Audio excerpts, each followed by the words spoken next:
The archivist vessel memory of stars dropped out of hyperspace precisely where their records indicated. Third planet, yellow sun, Sector 9 Gamma. Captain Thylex checked the ancient logs again.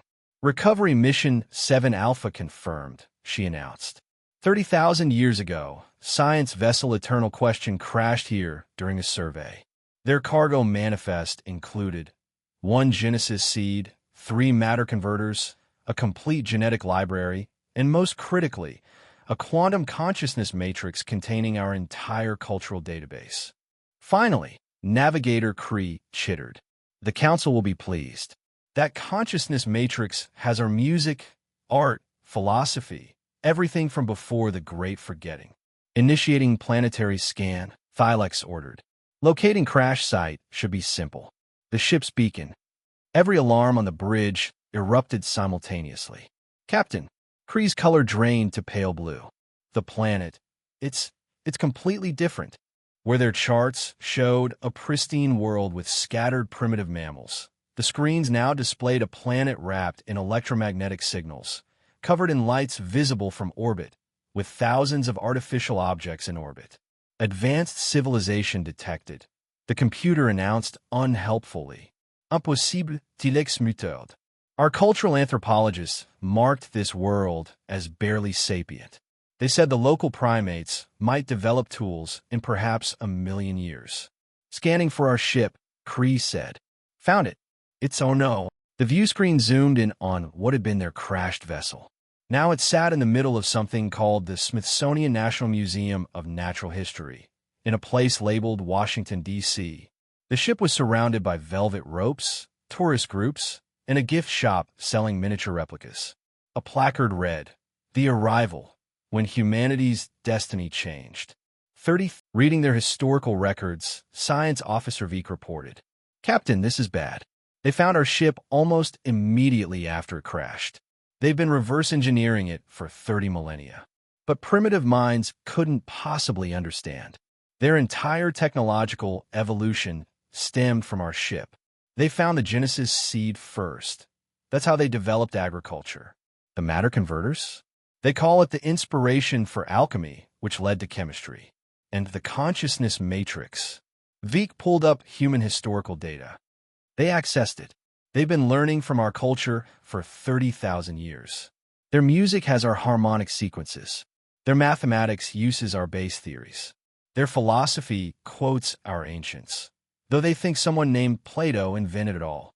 We need to recover our technology immediately, Thylex decided. Before they... Captain, Cree interrupted, detecting massive energy signature. They're powering up our ship. On the screen, tourists were taking selfies as the Eternal Question's engines began glowing for the first time in 30,000 years. A human appeared on their communication channel. A cheerful woman in a lab coat eating something called a donut. "Oh hey, you guys finally came back," she said, waving. "I'm Dr. Sarah Chun, Director of Xenoarchaeology. We've been expecting you for forever. Your ship's calendar had a note about returning for it." You can read our language?" "Oh yeah, totally. I mean, it took us a few thousand years to crack it, but once we figured out your consciousness matrix was basically a Rosetta Stone, it was easy. Great literature, by the way. We especially love your comedy. We've been doing your 7 stages of cosmic humor at open mic nights." Thylex struggled for words. "That's sacred performance art." "Really? We thought it was stand-up. Anyway, you're here for your stuff, right?" "Small problem. We kind of built our entire civilization on it. The Genesis seed? That's the basis of all Earth agriculture. Your matter converters? We used those principles for our industrial revolution. And that consciousness matrix, well, that's awkward." "Why?" Dr. Chen winced. "We may have used it as the foundation for something we call the internet. Your collective knowledge is basically serving memes and cat videos to 5 billion humans daily. Cat videos.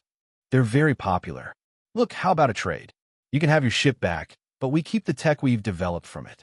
Plus, we'll throw in our improvements. We figure out how to make your engines 300% more efficient. Also, we fixed that bug in your navigation system that caused the crash." "You fixed our technology?" "Yeah, Turns out you had a divide by zero error in line 4, 7832 of your code. Pretty embarrassing, honestly. We patched it in 1987. Thylex looked at her crew, then at Earth, a planet that had taken their crashed ship and used it to bootstrap an entire civilization.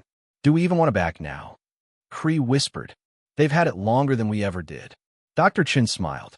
Tell you what, come down for coffee. Real coffee. We developed it from your Genesis seed plants. We need to discuss licensing rights anyway. You guys are getting so many royalties from YouTube.